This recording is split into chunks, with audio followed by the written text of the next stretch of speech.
Welcome to the 2014 NAIA Men's Golf Daily Recap Show. I'm your host, Alan Grossbach, coming to you from LPGA International Golf Club in Daytona Beach, Florida. We've got a tight race through the first 36 holes as the top three teams are separated by only 6 strokes.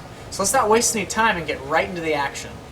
Another day of windy conditions along with tougher pin locations made the course play much harder than yesterday, as only one team finished the day under par. Despite higher scores, Faulkner carded another successful round to hold first place after day 2. The Eagles, who were in search of their first ever men's golf national title, were led by strong play from Harp Godelson. Godelson ended the morning with a 270. The junior's only bogey on the day came on the par 4 15th, which has been one of the tougher holes of the championships through 2 rounds.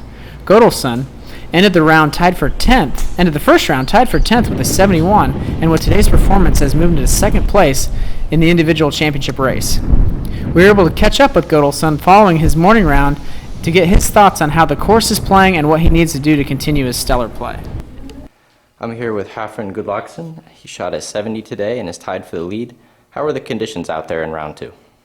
The course is great, and the conditions were a little bit difficult today with the wind blowing, but overall it was, the course is in great shape, so it was just fun out there. Okay.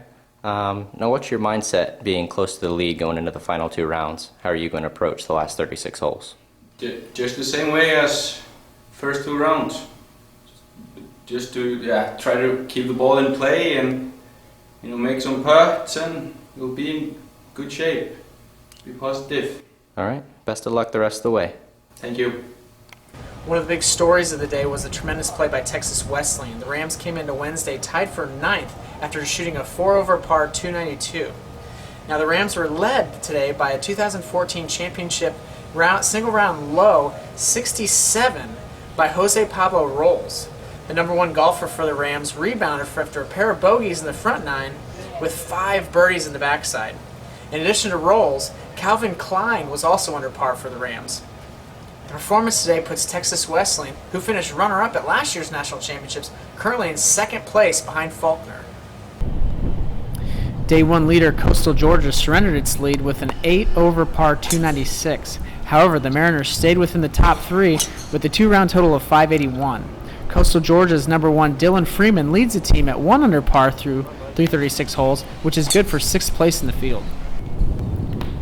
One of the surprises of the morning session was the play of Granby, which entered the round tied for 2nd after shooting a 286 in round 1.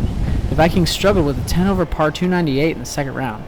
Grandview ended the round with 14 bogeys and 1 double bogey among their 4 scoring individuals. Despite the team struggles, individual leader Jay Monahan shot 2 over par 74 to put his total at 143 through 36 holes, which currently puts him in a tie for 6th place. Monahan did lose some ground on the championship leaders today, however remains within striking distance at only 5 shots back.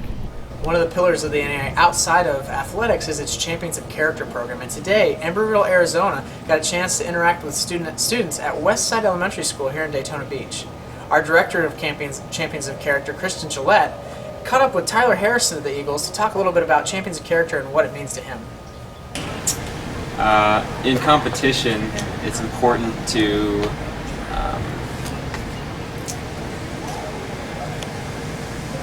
exemplify the 5 core values, especially in all sports it applies, but I feel like when you play golf, it's kind of has that air about it as a gentleman's game.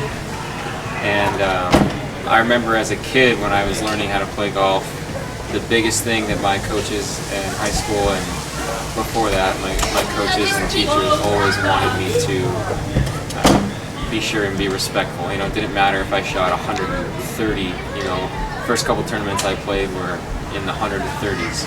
But if you can maintain that respectful attitude, be a sportsman, and at the end of the day, you can say that you've grown from it. Well, that puts a wrap on Round 2's Daily Recap show. Check in tomorrow for Round 3 action.